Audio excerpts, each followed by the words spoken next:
అభ్యర్థులు, నా తర్వాత ఉన్నటువంటి ప్రజలు ఒక శాంతి కోసం వారి ప్రాణాలు అర్పించారు. అలాంటి త్యాగమూర్తుల త్యాగ ఫలితమే ఈరోజు మనం అందరం ఇక్కడ కూర్చోగలిగాం. కాబట్టి ఇలా చెప్పుకుంటూ పోతే కొన్ని వందల మంది మన ప్రాణత్యాగం చేశారు. అలాంటి స్వాతంత్ర వీరుల కోసం ఈరోజు మనం ఈ స్వాతంత్ర దినోత్సవం పండుగ చేసుకోవాలి. మరి బోర్డర్లో సైనికుడా, భారతకు రక్షకుడా, మా కోసం ప్రాణాలిస్తువా, ఓ సైనికుడా మా కోసం ప్రాణాలిస్తువా, బోర్డర్లో సైనికుడా, భారతకు రక్షకుడా, మా కోసం ప్రాణాలిస్తువా, ఓ సైనికుడా మా కోసం ప్రాణాలిస్తువా.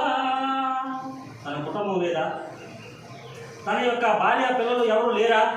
కానీ ఎప్పుడైతే సైనిక దుస్తులు మేరన పడ్డాయో భారతీయుల యొక్క 140 కోట్ల ఆత్మస్థైర్యం తన గుండెలపై ఉండి నిరాఘాటంగా ఎదిరి సరిహద్దుల్లో కాపాడుతున్నాడంటే అలాంటి సైనికులకు సైన్యం అవునా కదా?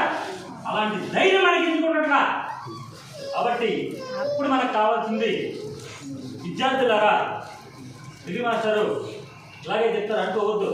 ఇందులో ఒక్క తయారవునా మనకు ఇప్పుడు డబ్బు కావాలి, మనకు ఇప్పుడు డబ్బు కాదు, ఆస్తులు కాదు, మనకు కావాల్సిన నిజాయితీ పరులైన వ్యక్తులు కావాలి. ఎవరు కావాలి? నిజాయితీ పరులైన వ్యక్తులు కావాలి ఇప్పుడు దేశానికి.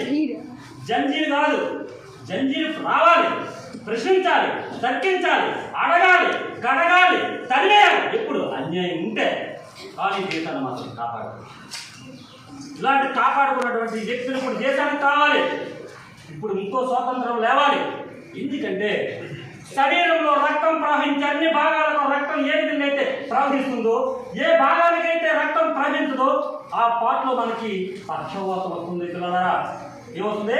పక్షవాతం వస్తుంది. అలాగే దేశంలో ఉన్నటువంటి సంపద అంతా కూడా 20% మంది దగ్గర మాత్రమే డబ్బు కూడిపోయింది. ఈ 20 దగ్గర ఉన్నటువంటి ఈ సంపద 140 కోట్ల మంది ప్రజలకు ఏ నాడైతే ఎప్పుడైతే ప్రవహిస్తుందో, ఎక్కడికైతే వెళ్తుందో 140 కోట్ల మంది ఆస్తి వాళ్ళందరికీ ప్రవహించి వాళ్ళందరి దగ్గర ఉన్న రోజే నిజమైన స్వాతంత్రం. అప్పుడు వాళ్ళక ఈ పదాలు పేదవాడు పేదవాడుగానే ఉంటాడు, ధనవంతుడు ధనవంతుడిగానే ఉంటాడంటే నిర్మోహమాటంగా చెప్పగలం. కాబట్టి విద్యార్థులారా, మనం ఇలాంటి చదువులు చదవాలి, ఇలాంటి ఆత్మస్థైర్య చరిత్ర చదవాలి. పట్టుబడి 10 మందిని ఇవ్వండి, ఈ దేశ చరిత్రనే మార్చేస్తున్నాడు స్వామి వివేకానంద. అలాంటి ఇనప కండాలు ఉక్కు నరాలు కలిగినటువంటి యువత కావాలి.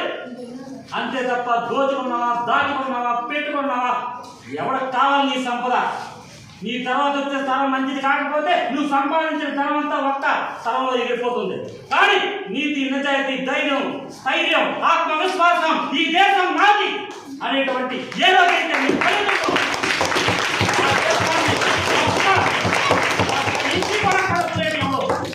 దానికి తార్కాణమైన భారతదేశం ప్రజెంట్.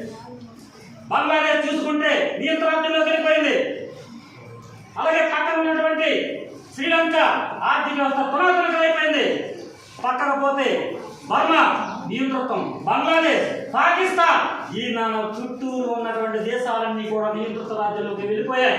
ఏ రోజైనా, ఎప్పుడైనా, ఎక్కడైనా, ఎలాగైనా భారతదేశాన్ని కుంతునీలు చేసి ప్రజాస్వామ్యాన్ని హీనం చేయాలని కుతంత్రం పడుతున్నటువంటి ఉగ్రవాదులు కావచ్చు, దేశ ద్రోహులు కావచ్చు, విద్రోహులు కావచ్చు, ఎవరైనా మన కంటికి రెప్పలా కాపాడుకున్న రోజే నిజమైన స్వాతంత్రం వస్తుందనడంలో ఎటువంటి సందేహం లేదు.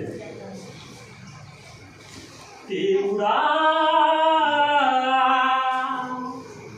దేవుడా నా దేశాన్ని రక్షించి కూనేకోర్ల, దగాకోర్ల, వ్యవచారుల, గోండారుల, బాలగంగాధర ఆవేదన ఇవన్నీ మన పిల్లలు నేర్పాలి.